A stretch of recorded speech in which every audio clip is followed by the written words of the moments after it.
बिस्मिल्लाहिर्रहमानिर्रहीम, अस्सलाम वालेकुम। आपका दोस्त सलमान हैदर। दुआ है परवरदिगार से कि उसने आपको और आपके अहले खाना को अपनी हिफ्ज़ो मान में रखा हुआ। कोई शक नहीं, मोहम्मद अली दुरानी की जो हालिया चंद हफ्तों की जो कोशिशें थी, उसको बहुत बड़ा धचका लगा है। ज़राए का कह के एक ज़बरदस्त किस्म की आला हल्कों से तरदीद आई है, और ज़राए का कह के दुनिया न्यूज़ ने इस खबर को चलाया।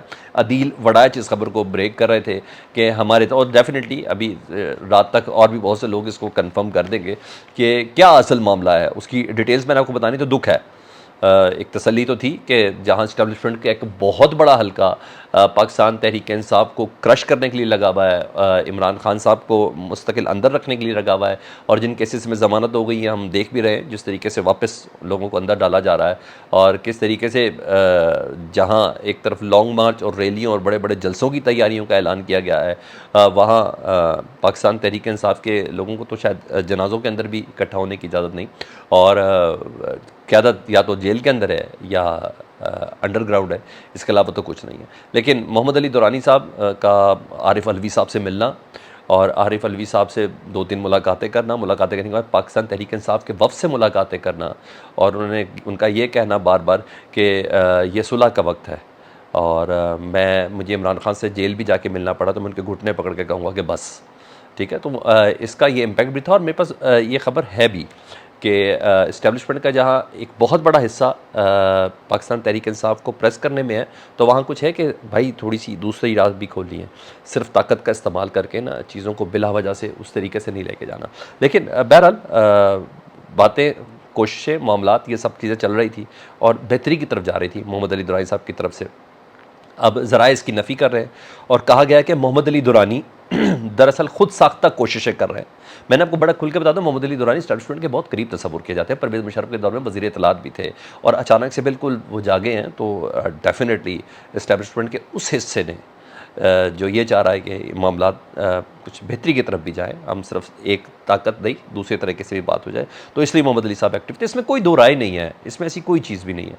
तो मोहम्मद अली दुरानी साहब के मुतालिक तरदीद ये की गई है, ज़राए नफ़ी करते हुए कह रहे हैं कि मोहम्मद अली दुरानी खुद साख्ता कोशिशें कर रहे हैं, जिससे ये तासुर देने की कोशिश की जा रही है कि पाकिस्तान तहरीक इंसाफ को 9 मई के वाक़यात में किसी किस्म की नरमी दी जा रही है।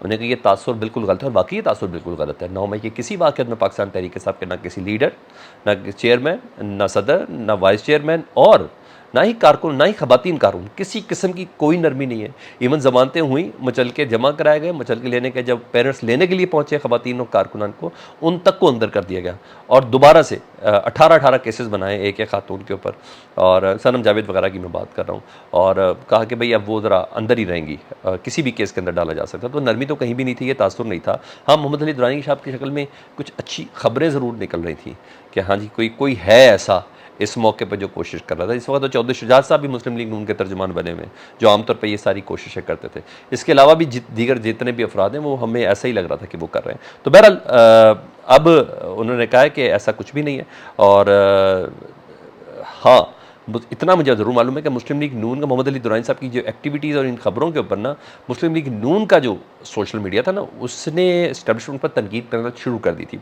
बल्कि ना सिर्फ इस्टेब्लिशमेंट पर तनकीद की थी, बल्कि चढ़ दौड़े थे, और ये कयास डालने की कोशिश की जा रही थी कि इस्टेब्लिशमेंट पाकिस्तान तहरीक इंसाफ के आगे लेट गई है, इस्टेब्लिशमेंट इमरान खान साहब को तोड़ने में नाकाम हो गई है, इस्टेब्लिशमेंट अब दूसरी चीज़ों की तरफ चली गई है। और जब से नवाज शरीफ साहब ने 3 जजेस और 2 जर्नैल साहब के एहतसाब, उनको कौमी मुजरिम जब डिक्लेयर कर दिया ना, तो उस डिक्लेरेशन के बाद का हम तो जिसके लिए कोशिश कर रहे थे, ये सारे फील्डिंग की सारी बिसात बिछाई जा रही थी, ऐसी पिच बिछाई जा रही थी कि जिसमें बॉलर भी वो खुद ही थे और बैट्समैन भी वो खुद ही थे, तो फ़ायदा ही कोई नहीं जब उसने आके हमारे ऊपर ही चढ़ाई कर देनी है। तो ये सारी चीज़ें बड़ी इंपॉर्टेंट थी, और मगर मुस्लिम लीग नून का सोशल मीडिया कोई शक नहीं, उसने बड़ा किरदार अदा किया है मोहम्मद अली दुरानी साहब की इन कोशिशों को बर्बाद करने में, और इस तासुर को डिफ्यूज़, मैं ये भी कह सकता हूँ कि इस्टेब्लिशमेंट ने ज़राए की से कह के ये खबर दे के इस तासुर को शायद डिफ्यूज़ किया है।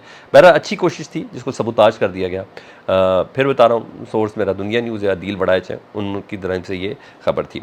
दूसरा, टीज़र और फिर टीज़र वो सिलसिला जारी है। पहले तो पाकिस्तान के वज़ीर दाखिला सरफराज बुगटी साहब ने टीज़र दिया था नवाज शरीफ साहब की गिरफ्तारी के हवाले से कि उनको गिरफ्तार, वो खुद भी गिरफ्तारी चाह रहे होंगे और उनको जब गिरफ्तार करना होगा ना तो एयरपोर्ट पे इतनी कोई सिक्योरिटी की ज़रूरत भी नहीं होती। किसी को एयरपोर्ट से गिरफ्तार करना हो तो लोगों को आने की उधर इजाज़त भी नहीं होगी और हम मुकम्मल तौर पर तैयार हैं। फिर उसके बाद जो सुबह तनकीदें हुई तो फिर उन्होंने जो कहना था, मैसेज तो पास हो गया, उन्होंने कहा नहीं मेरे ये कहने का मतलब नहीं था, सियाको सबाक से हटा के किया था। अब दूसरा टीज़र आया जी और वो है नैब की तरफ से।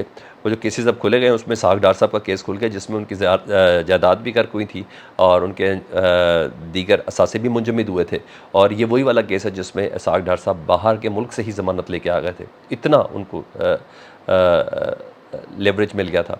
वो ज़मानतें लेके आए थे और ज़मानतें आने के बाद उन्होंने अगले दिन ही सेनेटर का हलफ उठाया और फिर उसके बाद उन्हें वज़ीर ख़जाना बन गए थे। तो एहतसाब अदालत ने 10 अक्टूबर को साग डार साहब को बुला लिया जी कि आ जाएँ और 21 तारीख को मियाँ साहब की जो डेट दी जा रही है कि वो आ रहे हैं और साग डार साहब को 10 अक्टूबर को बुला लिया। तो डार साहब तो बड़े डरपोक आदमी हैं, इस बारी भी कोई गारंटी शरंटी मिलेगी तो ये सब चीज़ें होंगी। लेकिन बहरहाल लोग ये भी कह रहे हैं कि कुछ लोग साबिक दोनों वज़ीर आज़म को जेल के अंदर देखना चाहते हैं, ये भी ख़बरें हैं। तो बहरहाल ये मैंने कहा कि मैं आपको बता दूं कि साग डार साहब के ऊपर नैब का केस खुल गया है और 10 तारीख को उनको पेश होना है। अच्छा, शेख रशीद साहब की खबर मैं अपडेट करता हूँ, कोई बाजियाबी नहीं हो सकी। पुलिस ने लाहौर हाई कोर्ट के रावलपिंडी बेंच में समाअत की थी और एक हफ़्ते बाद का पहले टाइम दिया गया था, एक हफ़्ता गुजर गया।